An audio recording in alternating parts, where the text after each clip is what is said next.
Hello and welcome to Pitching In, the story podcast that explores the difference between taste and expertise. I'm Christian Barrett, and joining me today is absolutely no one because I am on my own. That's right, absolutely solo, flying by the seat of my pants, or no pants if I wanted to. No one is here to stop me, and Ryan isn't here to shield his eyes, but rest assured I am wearing pants. Or am I? No one will ever know because I am here by myself, and today, as you may have already guessed, will be a different type of show.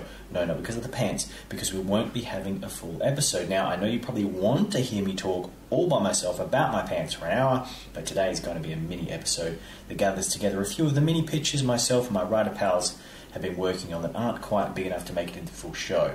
So I don't know if any of you have heard of flash fiction before, or sudden fiction, but that will be the inspiration for this episode. Short stories, ideas expressed in miniature form, like the infamous apocryphal tale about the shortest story ever told, apparently by Ernest Hemingway. The following recounts the tale, sourced from Wikipedia, Vintage News and other websites. The claim of Hemingway's authorship originates in an unsubstantiated anecdote about a wager between him and other writers. In a 1992 letter to Canadian humorist John Robert Colombo, science fiction writer Arthur C. Clarke recounts it thus. While lunching with friends at a restaurant, variously identified as Lucho's or the Algonquin, Hemingway bets the table $10 each that he can craft an entire story in 6 words. After the pot is assembled, Hemingway writes, "For sale, baby shoes, never worn," on a napkin, passes this around the table and collects his winnings. So today's episode will attempt to capture the spirit of Hemingway's apocryphal genius, only it will be in movie pitches instead of stories, and nobody will get $10 at the end of it. Also, they won't all be super short. So we'll more be trying to capture the spirit of Hemingway in the spirit of spirit rather than actually capturing tangible spirit. And so without any further ado, we have a pitch from Jane Raitt, a regular guest on the podcast and fan of movies of all kinds. Let's see what she's got in mind with her pitch entitled Controlled Remotely. Now, I haven't read this yet either. Let's see how it goes. This is Jane Raitt writing. I'm quoting her from now on. When I was really young and I was watching Grease, I used to imagine/slightly believe that the actors were performing their roles live. So just as I hit play, they would be at the Grease set, ready to go just for me. I even imagined/slightly believed that they were sick and tired of doing Grease, given the amount of times my brother and sister and I watched it, not to mention the rest of the world, and sometimes I would check to see if their performances were different or tired after endless redos. This wasn't just with Grease. I remember thinking the same thing with Star Wars, Flash Gordon, and Grease 2. Could this work on a film?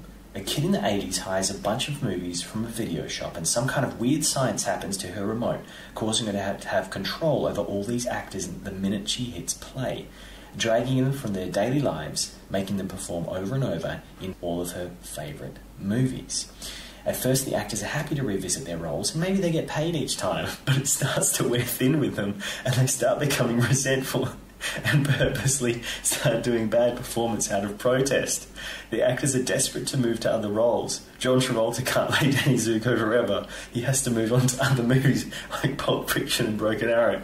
And what if the actors get sick of each other which then kills the chemistry between them and their performance, which then ruins the whole vibe of the movie.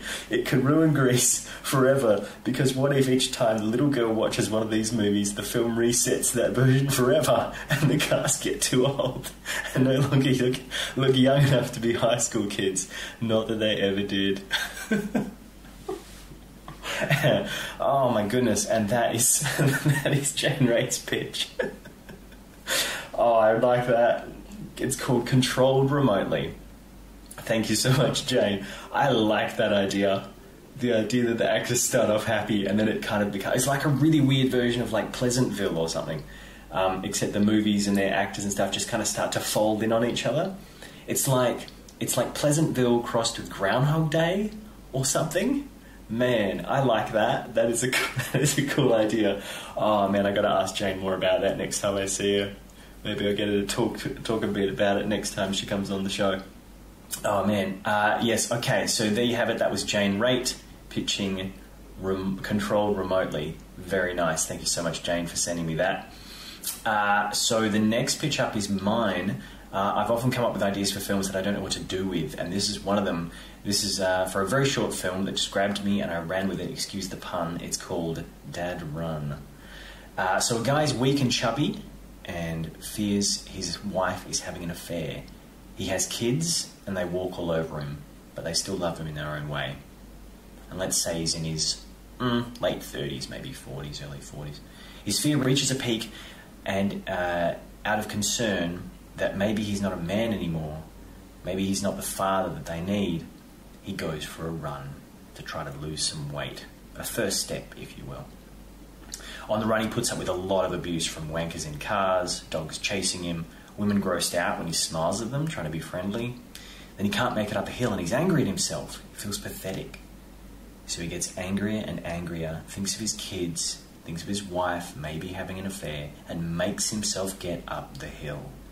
Then as he nears home, he passes more wankers, but this time he manages to ignore them. He avoids the dog quite cleverly, actually, using a bit of speed, a bit of dodge, and doesn't look at the ladies so they don't think he's creeping. And he gets home feeling pretty confident. You know, he's made a first step, he's overcome a hurdle, he's climbed a hill and come down the other side. And as he reaches his home, he realises it's been broken into. He gets in there to find his kids have been hurt a little and his wife is gone. She's been kidnapped. He runs outside to her screaming as she's dragged into the back of a van. It pulls away and he chases after it.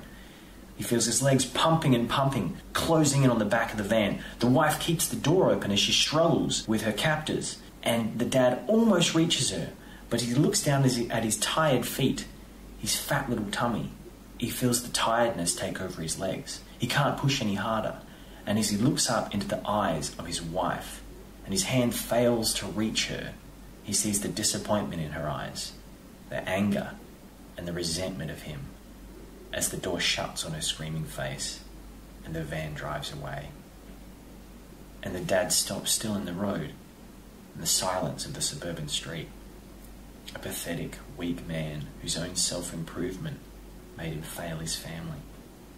He goes back inside, and his son and daughter are crying and angry at him for not saving Mum, because he was out there on a selfish jog while they were being robbed. Okay, so I don't really know. It's quite depressing, but I like it. So, yeah, that's Dad Run. I imagine it would be just, a really little short film, couple of minutes, play at some festivals, depress some people, I don't quite know what the message is there. Don't work on yourself, otherwise you'll wear yourself out. I don't know.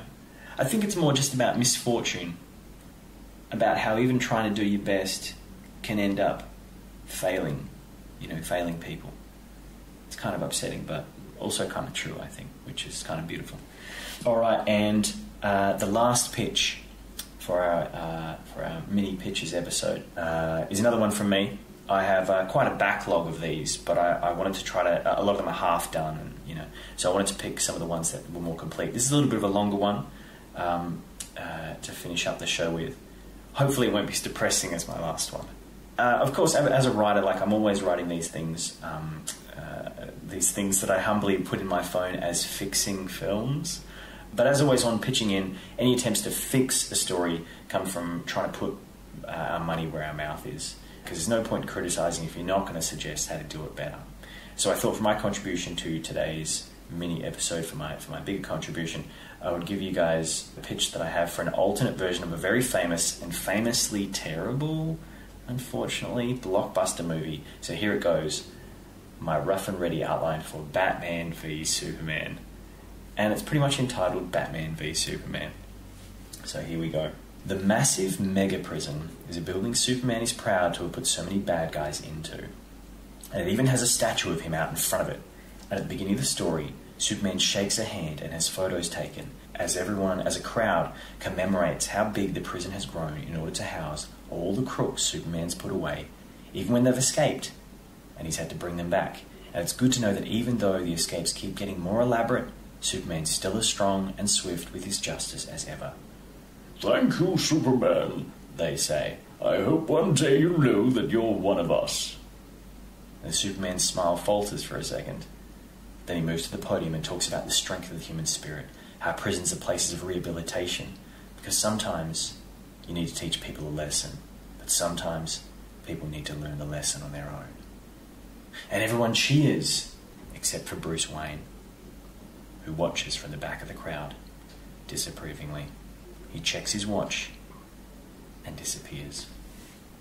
And while Superman is flying over the city, glad to have his medals and his praise, feeling positive, Batman is setting a trap. And as we cut between the two heroes, from Batman to Superman, we see Batman getting into the Batsuit, checking dials, getting ready, and Superman is still gliding over the city, surveying the world, happy but serious, checking it out, looking for danger. Meanwhile, Batman's almost ready to go, though we still don't know what he's preparing for, and it seems to be something big that he's been planning for a while, because plans are laid out, he's made special devices. Alfred asks if he thinks the devices are ready. Batman says he's done what he could do with the time he had. Alfred is worried. Bat says it'll be enough. Care to venture a plan B, Master Bruce? I'm Batman, Alfred. And your name begins with a B? Bats ignores Alfred and gets into the Batmobile, zooms out of the Batcave, and Superman is still cruising overhead.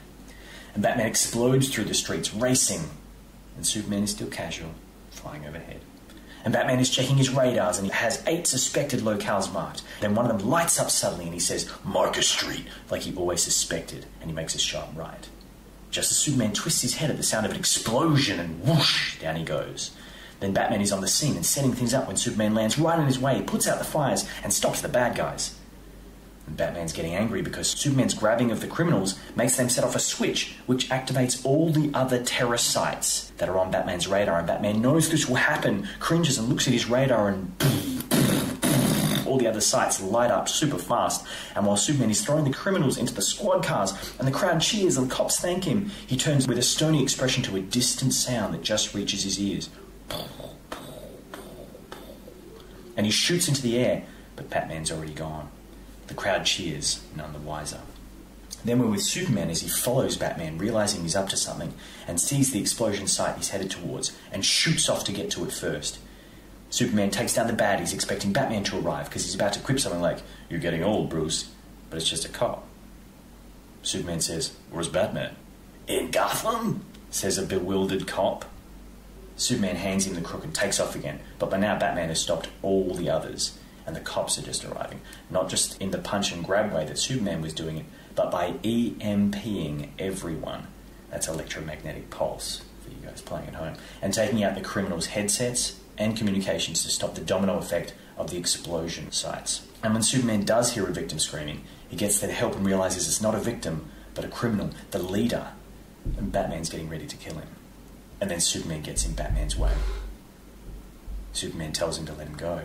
Batman gives him a look. "And I don't mean drop him off the building, so don't even think about it," says Superman. "You'd catch him." "Yeah, I'd just be disappointed." "Sorry, Dad." They exchange a hard look before Superman whooshes up to Bats and grabs the dude, and Batman suddenly in his grasp. "1 step forward, 2 steps back," sighs Superman. "And 7 steps behind," says Batman, and glances down at the little bomb on his chest, and Superman sees it and flies them high in the air without the criminal and eats the bomb so it explodes in his mouth. The smoke clears and Bats is still in Superman's grasp. "You'd probably consider that showing off," says Superman. "Maybe if I did it." "We can't keep doing this, Bruce." "Okay, no, I can probably do it." "You need to listen." "Why, you gonna drop me?" "I'm sure you have a contingency for that." "I have 7. "It's not my style." "Assuming you have a style." "It's better we do this privately, Bruce." "I think people are enjoying this extended man hug." "You're better than this, Bruce." "I'm also smarter." "And more humble." "Humility is a performance. I'm a realist." "The reality is you're not qualified to judge who deserves to live or die." "Because I'm not a god?" "Because no one is," says the humble god. "I'm an alien, but at least I show humanity." "As long as you show it." "Don't try to kill anyone else." "You gotta get out of the present, Clark." "What? You're the one acting medieval." "And I'm still way ahead of you." And suddenly Batman is falling. Somehow he's slipped from Superman's grasp. He can't even figure out how. A double cape? Superman whooshes down to stop him, but Bats is scooped up in his Batwing. Superman shrugs it off, disappointed as the flying ship ricochets off him. He watches it go with concern. The Batwing is steaming, half the side dented in. Batman's face is set as he glances at the damage. Superman is a hassle he does not need. And as we move into Act 2, Batman tries to kill another guy. And this time Superman stops him and puts him in a jail, or a prison of his own making. "Now who's the judge?" says Batman. "You shouldn't need it, Bruce. You're supposed to be one of the good guys." "I'm a good guy till God disagrees with me," says Bruce. Batman tells Superman he doesn't know what it's like to be vulnerable, to not be in control. He always has it, so he never needs to guarantee it. That's what killing is, a guarantee of control. And if you really cared about humanity, says Bruce, you'd be willing to put your performances of it aside. Superman says it's not a performance. Batman says now that he's locked up, Superman's got a whole murder case to investigate to prove it. And as we move into the second half of Act 2, with Batman locked up, Superman has to follow the investigation he started. He finds he's struggling to know who is who deserves what, and all the red tape that he usually doesn't have to deal with. Some criminals can't be convicted, others have left the country or disappeared or have been scrubbed out. After a time he needs to come back to Batman for profiles, for advice. Batman mocks him, says he can't do it on his own. Superman says he can't, but he admits that he never said he could do it alone. And he says to Bruce, if you really cared about humanity like you say, you'd help me regardless of whether I've imprisoned you or not. Bruce admits that he has a point, gives over the info to Superman, plus an olive branch in the form of a tip about a big villain and what Superman needs to in order to investigate him and to beat him. Maybe something Batman hasn't quite got a handle on that Superman might be able to make more ground with. In this moment, Batman allows them to almost be equals, trusting Superman can get the job done. Then when Superman's ready to do the final battle, the special secret tip Batman gave him unintentionally leads to him being exposed to kryptonite. And so as he battles the big bad, the big villain that Batman recommended he go to fight, Superman is massively weakened. He tries to reach out to Batman, but as he does, the big bad villain stops him and taunts Superman man to man, says he always wanted to fight Superman on a level playing field. And as he's punching away at Superman, destroying him, because Superman in this state is no match for this guy's fighting skills. And the villain continues saying he can't help being so much better than Superman. And then we can see Superman is getting so angry, trying to fight back, throwing wild punches, but none of them are making contact. He's almost trying to kill this guy. He's so desperate. But as the bad guy swats him aside and gets him prone, ready to be killed, Superman starts to wonder if he can get through this. And that's when Batman shows up. And the villain says he can't believe he'll get to kill two legends in one day. And that's when Batman swats him away in 2 moves. And that guy drops, incapacitated, completely surprised that his skills are no comparison to Batman's. And the building is set to destruct. So as Batman picks up the battered Superman and carries him out, Superman thanks Batman, says he should have trusted him more. Batman says, Yes, that's why the real lesson begins right now. And then Batman makes Superman watch as the prison building falls down and all the prisoners inside die. And so as the prison's coming down with hundreds of prisoners, from petty prisoners to murderers, all inside, and Superman's too weak to stop it, him and Batman watch. How? Gasps Superman. Your power is doing. My power is knowing. I knew he would bring you here. I knew your fight would lead to its destruction. I knew he couldn't resist getting to fight you. I knew you'd rush in all confident like you always do. But as ever, your consistency lets you down, Superman. You're not adaptable. You don't have contingencies. I never run out of contingencies. Because when you can't do everything, you plan everything. But what's your plan now? Now that plan A has failed. To watch, to whimper, to wish you could change this, must feel strange. Because you're probably not used to wishing for anything you don't restrict for yourself. You're not used to hearing no from somebody else. But now I'm saying it to you. And Superman looks up at him with sad, childlike eyes. Ask me. Please, says Superman. Let me help them. No, Clark. They're criminals whose capture endangers the city and spends money that could be used for the poor or medical services. And you keep having to catch them.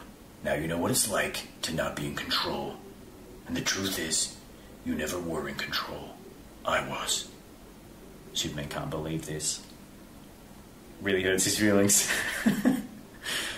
Batman continues. I told you when we were in the sky, you gotta get out of the present. I set this all up so that you would investigate A and B first, then come to me for C. And I knew once he knew you'd be here, the big bad would be able to resist taking you on and making sure he brought the kryptonite to level the playing field. And I gave you all that info but also a tip which accidentally exposed you to the kryptonite while simultaneously setting up the destruction of the prison filled with the most dangerous criminals in the world, and now they're all dying because of us, and that is how it should be. Not this game where people keep getting more chances. They've had their chances, and you've had yours. Superman tries to raise his arms, and he just whimpers. It's hundreds of people. Why? Because some people need to be taught a lesson, and some need to learn it for themselves. And as he carries Superman away, and Superman's still too weak to do anything, too affected by the kryptonite, Batman repeats, There's doing, and there's knowing. Superman watches in horror as the building finishes collapsing and all that remains is piles of things. And then Superman finds himself, many weeks later, with nothing to do, because criminals aren't escaping left, right and centre, the city is safe and uneventful. Superman meets Batman on a rooftop and they talk. Oh yeah, they do. Yeah, some more conversation can happen. Is there a rooftop you can't get to? Says Superman. The Fortress of Solitude? Really? No, don't worry. There'll always be more criminals. That's the difference between you and me. I don't think there'll always be more criminals. Then you're not what you think you are. You mean a god, Bruce? Is that what you're telling me? That I'm not a god? Then what am I? You're human. I don't know that. Do you feel alone all the time? No matter what you do? Who you help? Who notices? Yes. Welcome to the club. And Batman walks off. Sometimes I don't like you as much as I want to, says Superman. And don't say welcome to the club again. Batman isn't in any clubs. My mistake, smiles Superman. I'll see you tomorrow, Clark. Looking forward to it. Looking forward is important. And shoomph, Batman's gone. And there you have it. My voice is tired. I probably shouldn't have done it that way. But that's how it was written. You know, you can't change how things are written, even if you're the writer of them. That doesn't make sense. And there you have it, a couple of makeshift pitches for our mini pitch episode. I hope you've enjoyed them. Thank you so much to Jane Raitt, who literally pitched in with her controlled remotely pitch. If you have any pitch challenges, films you'd like us to rewrite or come up with sequels for, let us know on the Pitching In Facebook page or on Twitter at PitchingInPod. And for more episodes, please check out iTunes and Podbean, and like and subscribe too if you'd like. I'm Christian Barrett. Thank you so much for listening. And until next time, remember that kindness can be critical.